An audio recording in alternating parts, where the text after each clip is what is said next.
good នឹងប្រែថាល្អតែពេលវាអត់មាន gooder ទៀតណាបងប្អូនតិចយកពាក្យ good នឹងអាងតែថែម er ទៅជា comparison ដាក់ gooder ខុសបណ្ដោយ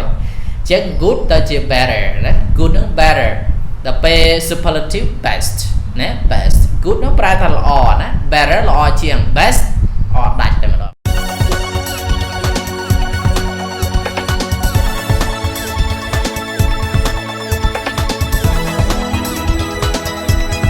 សួស្តីបងប្អូនប្រិមិត្តរៀនភាសាអង់គ្លេសបាទថ្ងៃនេះវិលមកជួបសារជាថ្មីហើយខ្ញុំយកការប្រើប្រាស់គុណនាមទំហៀភាគ3មកប្រៀនបងប្អូនដែលស្ថិតនៅក្នុងការសិក្សាភាសាអង់គ្លេសមួយដែលបងប្អូនយល់មកដល់ចំណុចដែលប្រើក្នុងលក្ខណៈភាសាអង់គ្លេសពិសេសតែម្ដងបាទ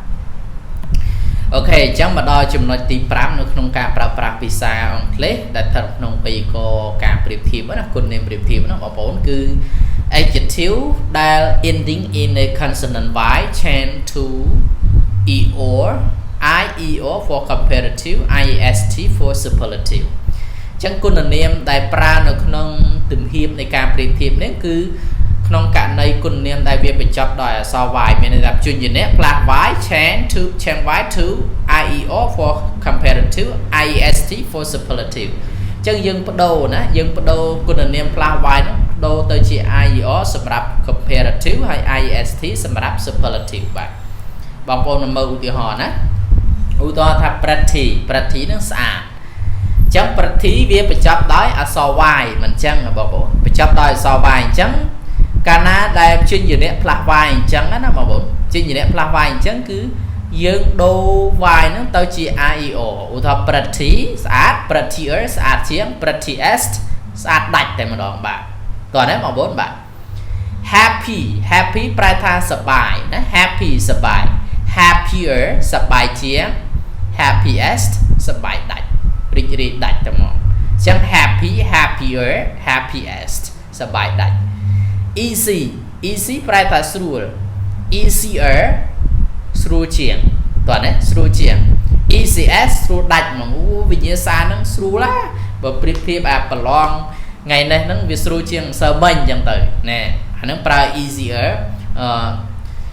ដល់ពេលប្រឡងខាងស្អែក easiest ហ្មងគឺមានន័យថាស្រួលដាច់តែហ្មងណាស្រួលមែនតើហ្មងណាបាទ BC ប្រែថារវល់អញ្ចឹងដល់ពេលយើងប្រើក្នុង comparative busier រវល់ជាងអូថ្ងៃនេះរវល់ជាងសើមិញដល់ពេល busiest រវល់ដាច់នឹងរវល់រកទៅដកដើមបាទអូខេអាហ្នឹងគឺជាប្រភេទនៃការប្រើប្រាស់ខ្ញុំរៀនបរៀនបងប្អូនតាំងពីចំណុចទី1រហូតមកដល់ចំណុចហ្នឹងគឺគេឲ្យឈ្មោះថាប្រភេទនៃ irregular adjective ឥឡូវបងប្អូនមករៀន irregular comparison ណា irregular comparison មានន័យថាគុណនាមដែលស្ថិតក្នុង irregular ណាអញ្ចឹងឧទាហរណ៍ពាក្យ good ហ្នឹងប្រែថាល្អតែពេលវាអត់មាន gooder ទៀតណាបងប្អូនតិចយកពាក្យ good ហ្នឹងអាងតែថែម er ទៅជា comparison ដាក់ gooder ខុសបណ្ដោយចឹង good ទៅជា better ណា good នឹង better ដល់ពេល superlative best ណា best good នឹងប្រែថាល្អណា better ល្អជាង best អត់ដាច់តែម្ដង bad មានទៅជា better ដែរបងប្អូន bad ទៅជា worst ណា worst bad ណាអាក្រក់ដល់ពេល worst គឺអាក្រក់ជាង worst អាក្រក់ដាច់តែម្ដងហើយពាក្យ ill ណាបងប្អូន ill ហ្នឹងយើងប្រែថាបើនិយាយពីជំងឺឈឺដល់ពេល worse ធ្ងន់ធ្ងរជាង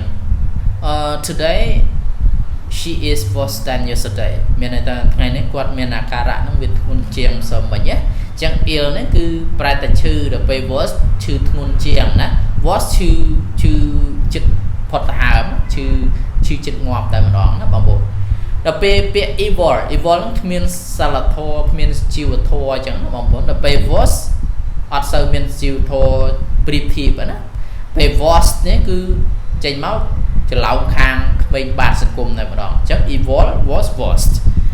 អូខេអញ្ចឹងសង្ឃឹមថាការបរៀនប្រភេទនៃ comparison នៅក្នុងវីដេអូនេះបានជាប្រយោជន៍សម្រាប់បងប្អូនបាទអូខេជួបគ្នានៅវីដេអូក្រោយទៀតបាយបាទ